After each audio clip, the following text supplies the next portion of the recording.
चलिए now the next topic 9th। सबसे पहले आपको रिपब्लिक डे की ढेर सारी शुभकामनाएं। आप अच्छे नंबरों से पास हो। नहीं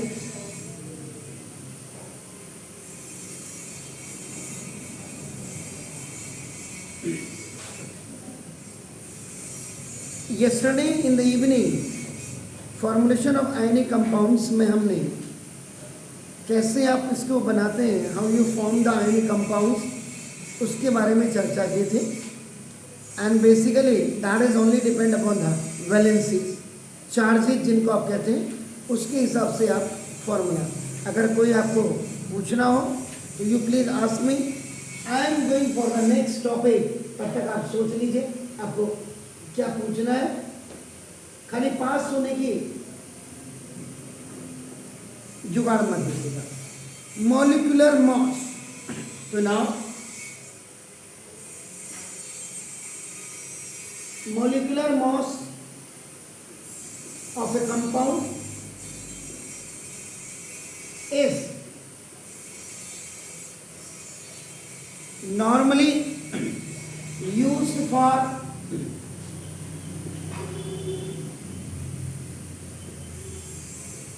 determining the molecular mass of that substance। किसी भी सब्सटेंस का अगर आपका मॉलिक्यूलर फॉर्म, आपका मॉलिक्यूलर मॉस को आपने डिटरमाइन करना है तो वो आपका नाम देखो, ये आपका कहलाता है आपका नाम। तो since the mass of a molecule is very small, ये बहुत छोटा होता है आपका नाम। It is express, it is expressed to the mass of carbon. Now this is the atoms. Carbon atom with the carbon 12. Carbon 12 होता है, the atomic mass of carbon is 12, जबकि उसका एटॉमिक नंबर आपका 6 होता है। तो ये आपका नाम मॉलिक्यूलर मास होता है। देन इसी में नेक्स्ट आपका नाम रिलेटिव मॉलिक्यूलर मास। डेफिनेशन कभी कभी आपको पूछ सकता है, what is the difference between the molecular mass and the molecular relative mass. आपको डेफिनेशन बहुत क्लियर होनी चाहिए। The mass of a substance, किसी भी सब्सटेंस का मास compare with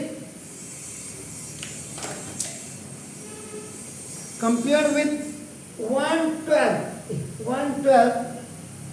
mass of carbon 12, this is ये आपका नाम atom is called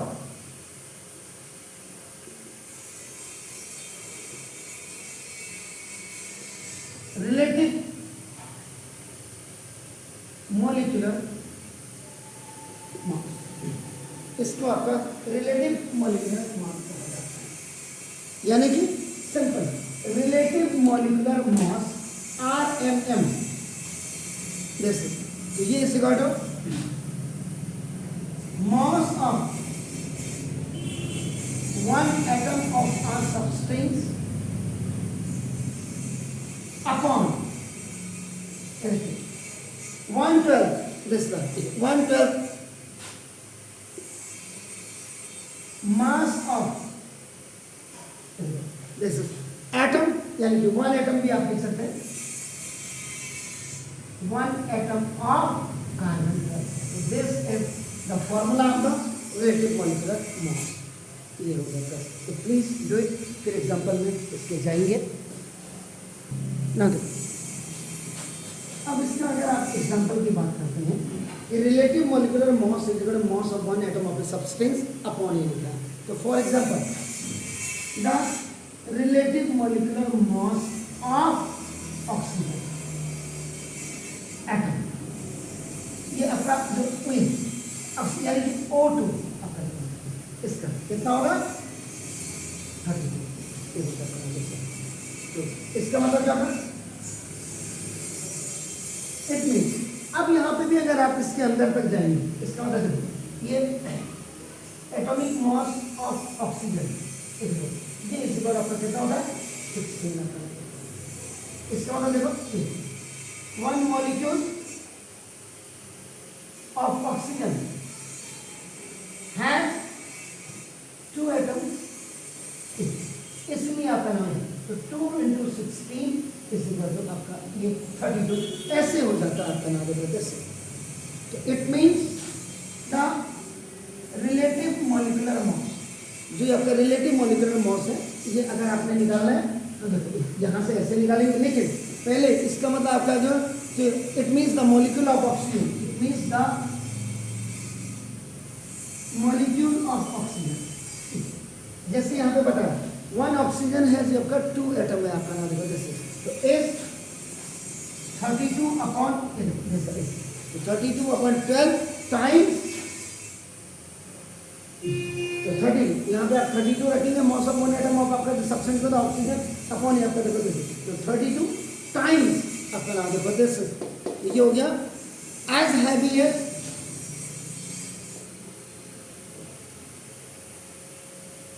कार्बन ये हो जाएगा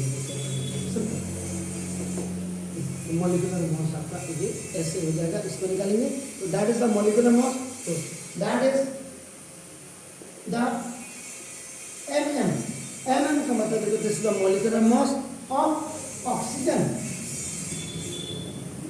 is 32 times this 32 times greater than 1/12 greater than 1/12 the mass of carbon atom. ये मतलब हुआ इसका। अब ये क्लीन हो जाएगा, प्लीज डू इट।